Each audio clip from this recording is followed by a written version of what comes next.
चलो शुरू करते हैं आज की दर्द भरी कहानी। मेरठ लिसाड़ी थाना क्षेत्र के सोहेल गार्डन के 15 फुटा रोड निवासी 52 वर्षीय मोइन राज मिस्त्री का काम करता था।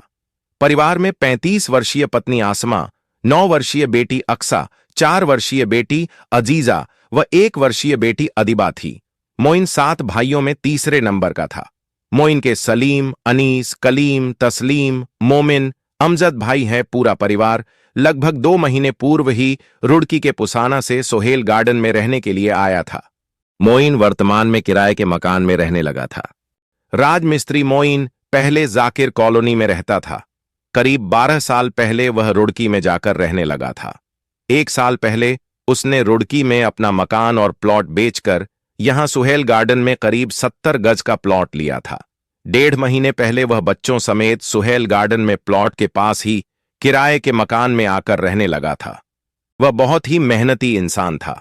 मोइन ने मकान बनाने के काम में 3 राजमिस्त्री और 8 मजदूर लगा रखे थे। तेजी से काम चल रहा था। निर्माणाधीन मकान पर मोइन और उसके परिवार का कोई सदस्य दिखाई नहीं दिया तो आसपास के लोगों में परिवार के लापता होने की चर्चा शुरू हो गई। गेट पर बाहर से ताला लगा था। रिश्तेदार और भाई सुबह से फोन कर रहे थे लेकिन कॉल नहीं उठ रही थी। पड़ोसियों ने भी 1 दिन से परिवार को नहीं देखा था।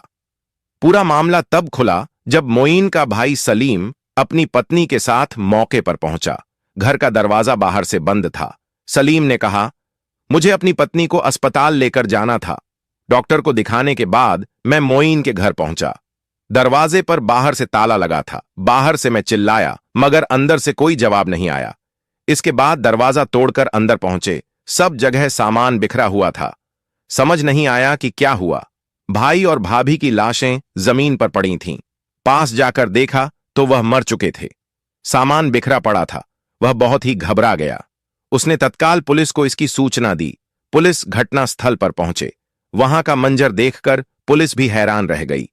पति पत्नी के शव चादर में लिपटे मिले थे। उनकी 3 बेटियों को मारकर बोरी में भरा गया। फिर बेड में सामान रखने के लिए बने बॉक्स में छिपा दिया गया था। गले पर भी धारदार हथियार के निशान मिले। घर के गेट पर बाहर से ताला लगा था।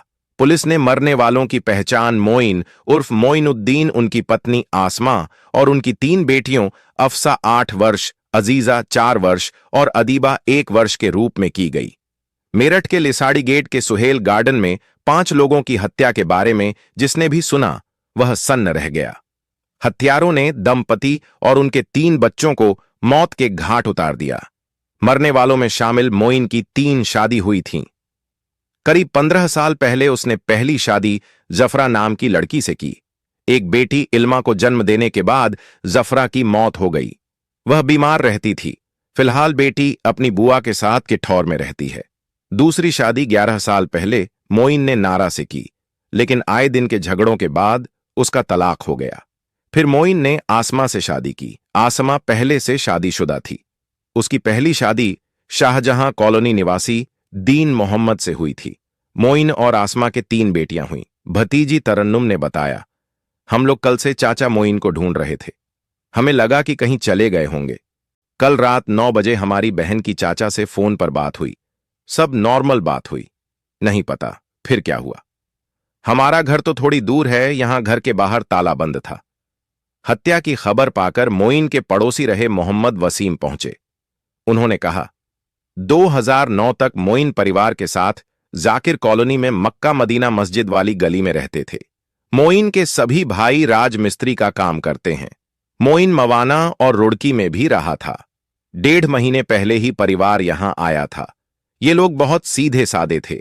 मेरठ सामूहिक हत्याकांड की जांच जैसे जैसे आगे बढ़ रही है वैसे वैसे नए खुलासे हो रहे हैं। पुलिस ने शनिवार को भी दिन भर 32 लोगों से पूछताछ की।